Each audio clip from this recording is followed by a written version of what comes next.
Nous sommes avec Yvan, cofondateur du Comptoir du Pain. Donc boulangerie, pâtisserie. Yvan, est-ce que tu peux nous pitcher ta boîte, nous expliquer un peu d'où elle vient, là où elle va et ce qu'elle fait? Donc on est situé à Annecy, je suis associé avec mon frère Ulrich. Moi je m'occupe de toute la partie boulangerie-pâtisserie et lui s'occupe de l'animation des magasins, de la vente et de la gestion administrative. Alors, innover dans la boulangerie et la pâtisserie, ça passe par quoi? Ça passe par surveiller les calendriers d'abord pour bien être en phase avec ce qui se passe tout au long de l'année et puis proposer des choses qui sortent de l'ordinaire. Là en ce moment on travaille sur la fête des mères et en parallèle sur la fête du pain qui a lieu toute la semaine. J'ai entendu dire qu'il y avait quand même une innovation dans le sens où le Comptoir du Pain utilise vachement les réseaux sociaux pour fédérer, créer des communautés et rassembler autour de tes créations. Tout à fait, on a créé une page Facebook en 2012 quand on a rénové notre premier magasin. L'idée de départ c'était de faire de l'interactivité dans le magasin, donc d'être vraiment avec le client, supprimer les vitrines et accompagner le client dans le magasin. Et pour des raisons d'hygiène c'était un peu compliqué à mettre en place.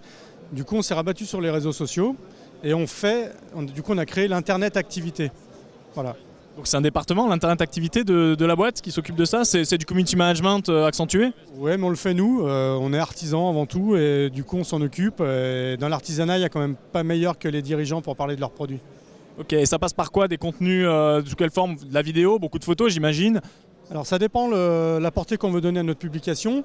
Des photos quand on est pressé et qu'on veut vite dire quelque chose, parce que la durée de vie est quand même très éphémère sur les réseaux.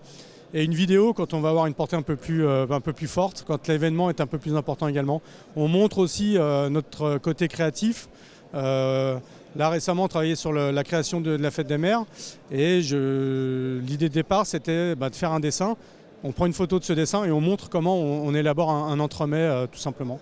Donc c'est intéressant parce que le Comptoir du Pain finalement montre que même dans des métiers d'artisanat, on peut être connecté, on peut être moderne, on peut fédérer des communautés et on peut utiliser finalement les outils digitaux accessibles aujourd'hui. Est-ce que c'est la seule innovation, est-ce qu'il y a d'autres leviers d'innovation que vous proposez?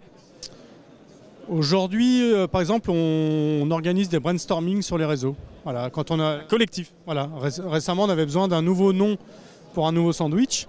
On a balancé une photo du sandwich avec la composition et on a dit bingo, trouvez-nous un nom et on vous paye le repas de midi. Et du coup c'est quoi le nom?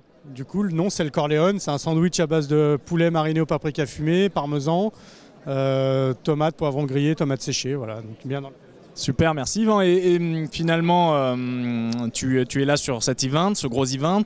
Qu'est-ce que tu es venu y chercher? Est-ce que ça t'énergise? Est-ce que ça t'inspire? Est-ce qu'il y a des connexions importantes? Je suis venu pour participer à une petite conférence, un atelier là. Il y avait entre autres le patron de Twitter France, Publicis7, donc de rencontrer des gens comme ça, pour nous c'est toujours bien parce qu'ils sont toujours de bons conseils. En 3 phrases, ils vous donnent plus de conseils parfois que certaines boîtes en 10 ans. Donc ouais, c'est super intéressant. Ouais. Donc résolument l'inspiration. Merci Yvan pour ce témoignage. Merci à vous.